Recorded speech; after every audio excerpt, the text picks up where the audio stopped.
Hello students, कैसे हैं आप सब। आई होप आप लोग ठीक ही होंगे। और मेरे पिछले वीडियोस को जो दो बेसिक क्लास के जो वीडियोस आए हैं, आप लोग उसको एंजॉय किए होंगे। ठीक है, तो चलिए देर ना करते हुए स्वागत करता हूं मैं आपको अपने चैनल गाइड टू सक्सेस पर। आज हम लोग पढ़ेंगे, जो हम लोग का क्लास है वो पहला क्लास की तो रन होना चालू हो रहा है। ठीक है, आज हम लोग पढ़ेंगे टेंस टेंस को समझेंगे गानों के माध्यम से क्या कहें, हिंदी के माध्यम से, इंग्लिश के माध्यम से। चलिए फिर मिलते हैं। सबसे पहले हम लोग पढ़ेंगे टेंस। लिख देते हैं यहाँ पर। ठीक है, इसको हिंदी में कहते हैं काल। देखिए इस बात को समझिएगा, हम लोग क्लास ले रहे हैं इंग्लिश का, इंग्लिश ग्रामर का, क्लास 12 का, इस तरह से है ना। हमें हिंदी से कुछ खास मतलब नहीं है, लेकिन जहां जहां समझने की जरूरत होगी हम लोग हिंदी का प्रयोग यूज ले करेंगे। ठीक है, आते हैं। देखिए अगर इसके बारे में अगर हम लोग जाएं, ठीक है, टेंस के बारे में, तो टेंस होते 3 टाइप्स के हैं, ये आप लोगों को पता भी होगा। ठीक है, सबसे पहले क्या ले लेंगे हम लोग, पास्ट। ठीक है, फिर दूसरे नंबर पे क्या ले लेंगे, प्रेजेंट। ठीक है, और तीसरे नंबर पे क्या ले लेंगे स्टूडेंट्स, फ्यूचर। ठीक है, 3 है। ठीक है ना, ये तो पता ही है। पास्ट का मतलब जो बीत गया, प्रेजेंट मतलब जो अभी हम लोग जो जी रहे हैं, है ना, और फ्यूचर यानी कि जो आने वाला कल, फ्यूचर कल की बात। ये बात समझ गए। अगर हम लोग क्या कहते हैं, अगर पहले देखें तो हम लोग सबसे पहले पढ़ेंगे क्या कहते हैं, प्रेजेंट को। प्रेजेंट में अगर देखें तो प्रेजेंट होते कितने टाइप्स के, 4 टाइप्स के। याद रखेंगे, यहां से लिखते हैं, यहां समझ में आएगा। ठीक है, अब समझिएगा। सबसे पहले क्या है इसमें, प्रेजेंट इनडेफिनिट है। क्या है, प्रेजेंट इनडेफिनिट है, या इसी को हम लोग कहते हैं सिंपल। क्या कहेंगे, सिंपल। या तो प्रेजेंट इंडेफिनिट कह लें, या तो प्रेजेंट सिंपल कह लें। दूसरे पर अगर हम लोग आएंगे तो दूसरा क्या है, प्रेजेंट कंटीन्यूअस। Present continuous. ठीक है, आई होप आप लोगों को दिख रहा हो। या इसको एक इम्परफेक्ट भी कहते हैं। क्या कहते हैं, इम्परफेक्ट। ठीक है, इम्परफेक्ट का मतलब होता है इनकम्प्लीट, मतलब अभी कंप्लीट नहीं हुआ है। ठीक है, थर्ड पे अगर हम लोग देखेंगे तो थर्ड क्या हो जाएगा, प्रेजेंट परफेक्ट टेंस। क्या कहेंगे, प्रेजेंट परफेक्ट टेंस कहेंगे। सब में टेंस टेंस जोड़ लेंगे, ये 3 हुआ। और फोर्थ पर अगर हम लोग देखेंगे, फोर्थ पर क्या हो जाएगा, प्रेजेंट परफेक्ट कंटीन्यूअस टेंस। ठीक है, याद रहेगा।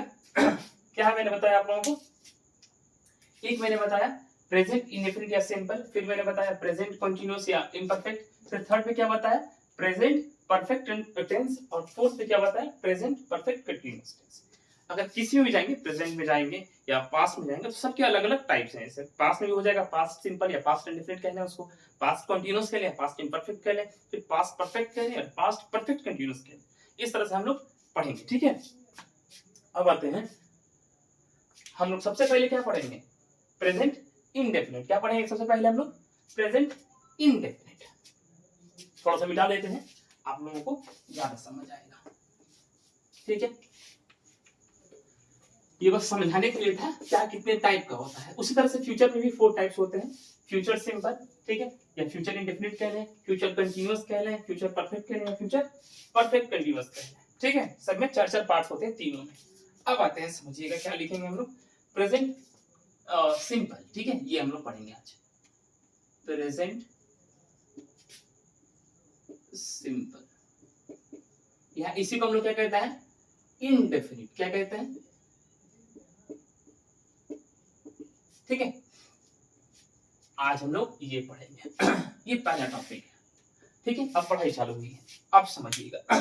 टॉपिक मैंने लिख लिया, ध्यान से समझिएगा थोड़ा सा। जब ये इंग्लिश अंग्रेज हमारे यहाँ आए तो हम लोग को इंग्लिश पढ़ना पड़ा। जो इंग्लैंड से जब अंग्रेज आए, हमारे ऊपर हुकूमत की, हम लोग पर रूल किया, तब हमें जरूरत हुई कि हमें इंग्लिश सीखना है। और क्यों जरूरत हुई, अंग्रेजों ने ही चाहा कि ये जो अनपढ़ लोग हैं, है ना, गांव में खेत घुमा रहे हैं, क्या कहते हैं, गाय घुमा रहे हैं, बैल चरा रहे हैं, बकरी चरा रहे हैं, इन्हें थोड़ा सा इंग्लिश बोलना आ जाए, इंग्लिश पढ़ना आ जाए, क्योंकि उससे क्या होगा कि इनका जो डायरी इधर से उधर ले जाने का काम है, कुछ बोलचाल वाली बातें हैं जो रेगुलर बेसिस पे जो चलती हैं, वो इनका काम सही ढंग से चलता रहे। क्योंकि देखो, अगर लैंग्वेज ही नहीं है तो दिन भर कोई बात ही नहीं कर पाएगा। इशारे में कितना कोई बात कर सकता है, लैंग्वेज सीखना थोड़ा जरूरी पड़ जाता है। अब समझिए, तो हिंदी के विद्वानों ने इस मतलब परेशानी से निदान पाने के लिए क्या कहा, सोचा, उन्होंने मतलब मेथड निकाला, ट्रिक निकाला कि जिस हिंदी शब्द के अंत में ता है, ती है या ते है लगा रहे, ठीक है ये बचकानी चीज, ठीक है, बच्चों वाली चीज है, लेकिन समझाने के लिए कोई रूल नहीं है, बात समझिएगा फिर से। ता है, ती है, ते है लगा रहे, तो हम लोग क्या कहेंगे, इसको प्रेजेंट इंडेफिनिट कहेंगे। हम आपको एग्जांपल देते हैं, मैं खाना खाता हूँ, मैं पानी पीता हूँ, मैं इंग्लिश पढ़ाता हूँ, आप मोबाइल में रील देखते हैं, आप यूट्यूब चलाते हैं, ठीक है, सुनीता आम खाती है, सुनीता स्कूल जाती है, इस तरह से।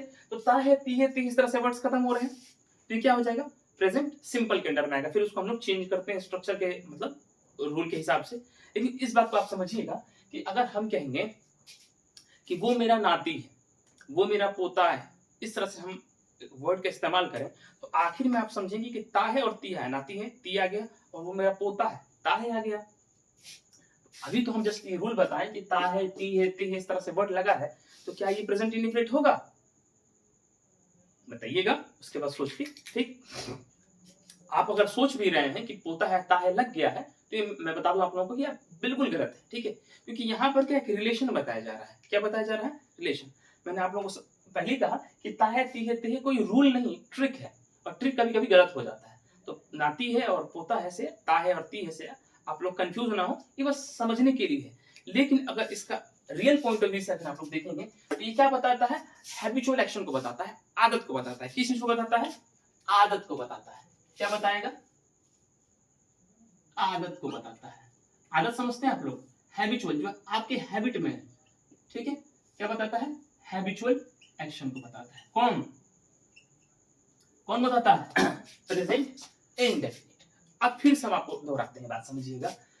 हम बता रहे हैं, मैं इंग्लिश पढ़ाता हूँ, मेरा इंग्लिश पढ़ाना आदत है। आप रील देखते हैं, ठीक है, स्टूडेंट्स रील देखते हैं, स्टूडेंट्स को रील देखने की आदत है। स्टूडेंट्स इंस्टाग्राम पेज को फॉलो करते हैं या चलाते हैं, इस तरह से यूज करते हैं, क्या है, आदत है।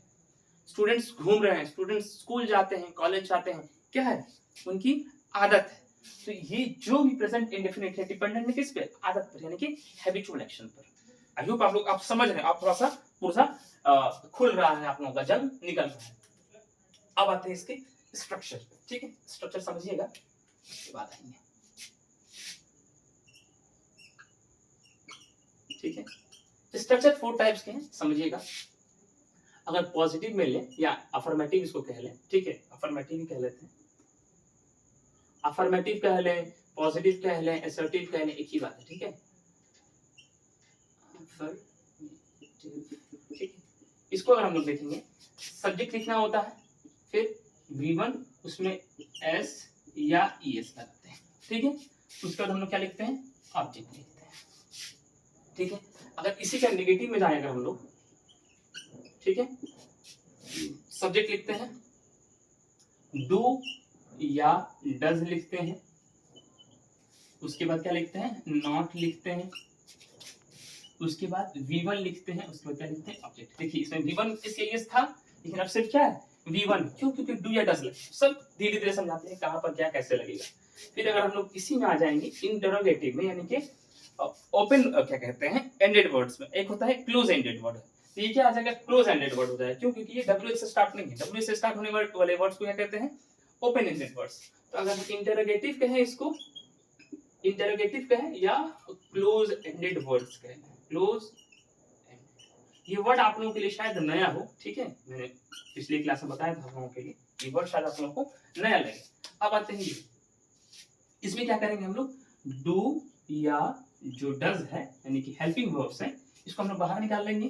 फिर क्या लिखते हैं, सब्जेक्ट लिखते हैं, फिर V1 लिखना ही और ऑब्जेक्ट लिख करके फिर क्वेश्चन आगे देना। मैंने आप लोगों को बताया था क्लोज एंडेड वर्ड का, ये क्या करते हैं, इसमें हेल्पिंग वर्ब्स को पहले निकाल लिया जाता है। आई होप आप लोग समझ रहे हैं। अब थोड़ा सा आते हैं रूल पर, देखिए यहाँ पर एस है और यहाँ पर ई एस है, ठीक है। यहाँ पर डू है और यहाँ पर डज है। डू किसके लिए इस्तेमाल होगा? डू इस्तेमाल होता है प्लूरल के लिए। किसके लिए इस्तेमाल होगा? प्लूरल के लिए, ठीक है। पीएस लिख दे रहे हैं। और डज किसके लिए इस्तेमाल होगा? सिंगुलर वर्ब अगर रहेगा उसके लिए। एक्सेप्ट में आई रहेगा। क्या रहेगा? एक्सेप्ट आई। यहाँ पर एक्सेप्शन है, ठीक है। एक्सेप्शन में क्या है? आई। याद रहेगा। आई के लिए क्या लगता है? आई यहाँ पर क्या ले लेगा? डू ले लेगा, जबकि आई अकेला है। आई अगर जबकि मैं बात करूं अपने बारे में, मैं तो अकेला हूं, सिंगुलर हूं, लेकिन लेगा क्या? डू ले लेगा। क्यों? इंग्लिश का रूल है, उस पर आगे चलेंगे हम लोग। डज किसके लिए लेगा? सिंगुलर। ही शी इस तरह से वर्ड्स रहेंगे, किसी का नाम होगा तो क्या लेगा? डज लेगा। लेकिन अगर दे आ जाएगा, वी आ जाएगा तो क्या ले लेगा? डू ले लेगा। आई होप आप लोग समझ रहे हैं। इवन में से ये समझ गया। अभी ये एस लगाना है या एस लगाना है, इसके भी शायद आप लोगों को थोड़ा बहुत डाउट हो। इस डाउट को भी क्लियर किए देते हैं, ठीक है। नोट में आप लोग लिख लीजिएगा, ठीक है। नोट में आप लोग लिखिएगा इस तरह को। कोई भी अगर जो वर्ब है, देखिए क्योंकि V1 में एस वर्ब में ही एस लगाना है ना, तो किसमें एस लगाएं किसमें एस लगाएं, इस पर थोड़ा सा कंफ्यूज आते हैं।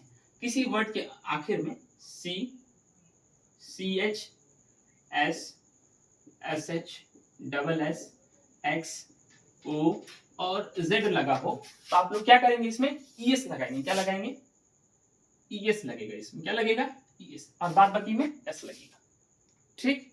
ये ध्यान समझिएगा। C, CH, S, SH, double S, X, O, Z क्या लगेगा? ES लगेगा। क्या ले लेगा? ES। नोट करके लिखिएगा इस चीज को।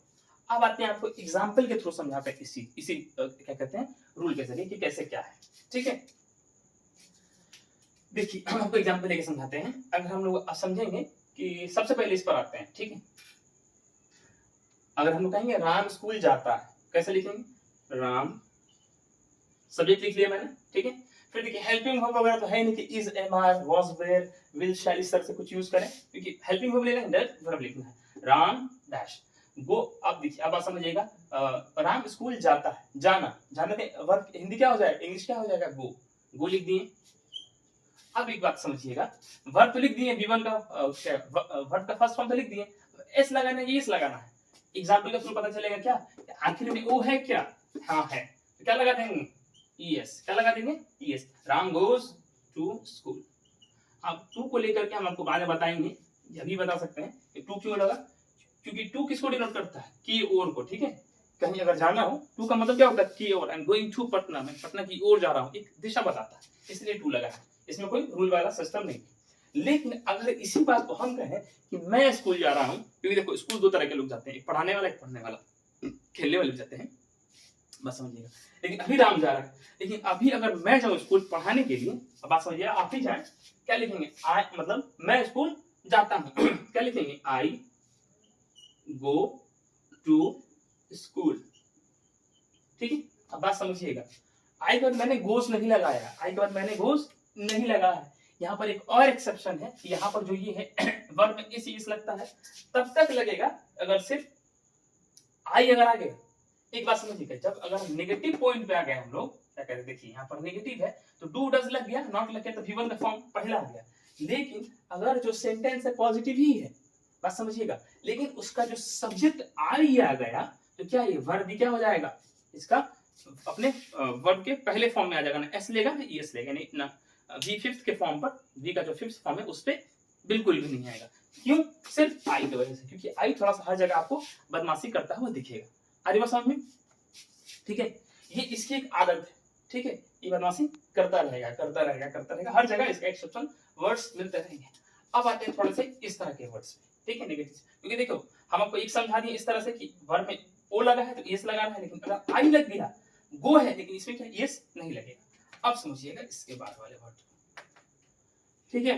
हम एक वर्ड ले लेते हैं इसी वर्ड को लेते हैं, राम गो, क्या कहते हैं, कोई भी कुछ भी ले लेंगे, राम ईटा मैंगो कुछ भी ले लेंगे, राम, ठीक है। राम आम खाता है, इस तरह से वर्ड छोटे छोटे वर्ड्स ले लेंगे, ठीक ना, आप बच्चों की तरह समझिएगा, ठीक है। राम, अब राम क्या है? वर्ब क्या है? सिंगुलर है, तो सिंगुलर ही वर्ब क्या कहते हैं, हेल्पिंग वर्ब लेगा, क्या ले लेगा? Does not, Ram does not eat a mango. I hope आप लोग समझ रहे हैं। देखिए सिर्फ ईट लिखा मैंने, क्या लिखा है मैंने, सिर्फ ईट लिखा। देखिए क्योंकि आपका V1 सिर्फ ये है ना, ईट्स होगा ना कुछ और होगा। नहीं तो अगर हम लोगों की फर्स्ट फॉर्म में अफर्मेटिव में लिख रहे होते, पॉजिटिव में लिख रहे होते, तो मैं क्या लिखते हैं यहाँ पर, Yeats, Ram Yeats a mango. लेकिन चूंकि यहाँ पर डज आ गया है इसलिए क्या है, V1 अपने पहले फॉर्म पे आ गया है, फिफ्थ फॉर्म पे नहीं जाएगा। समझ रहे हो आप लोग, थोड़ा समझ रहे हैं इस बात को। फिर थोड़ा सा आते हैं क्या कहते हैं, क्लोज एंडेड वर्ड्स पे। ठीक है, ये जो इंटरोगेटिव अगर आप लोग कहना चाहें इंटरोगेटिव कह लीजिएगा। ठीक है, अब समझिएगा इसमें क्या करना है कि डू डज यानी हेल्पिंग वर्ब्स को बाहर निकाल लेना। ठीक है, हेल्पिंग वर्ब्स को बाहर निकाल लेना। क्या वह खाना खाती है, क्या वो आम खाती है, क्या वो स्कूल जाती है, इस तरह से हम लोग बात करेंगे। ठीक है, क्या सुनीता स्कूल जाती है। सुनीता क्या है सुनीता क्या है, सिंगुलर है, तो सिंगुलर वर्ब लेगा तो क्या हो जाएगा, डज हो जाएगा। फिर लिखेंगे हम लोग does Sunita go to school, और क्या क्वेश्चन मार्क दे देंगे। लेकिन अगर हम लोग इस तरह से कहें कि क्या वे लोग है ना, क्या वे लोग स्कूल जाते हैं, वे लोग, वे लोगों का क्या हो जाएगा मतलब, एक मिनट रुकिएगा।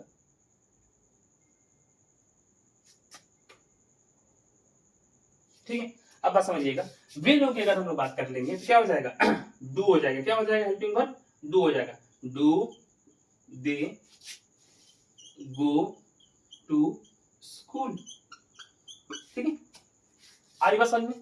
तो ये जो मैंने 3 स्ट्रक्चर्स लिखे हैं, एक और भी स्ट्रक्चर हो सकता है इंटरोगेटिव में नेगेटिव, वो आप समझना चाहे ना समझना चाहे खुद से भी हो जाएगा। क्या लिख कर देंगे, डू डज के बाद सब्जेक्ट के बाद नॉट लिख देंगे, हो जाएगा इंटरोगेटिव नेगेटिव। और ये जो आपका आज क्लास था, ये मैंने क्या किया,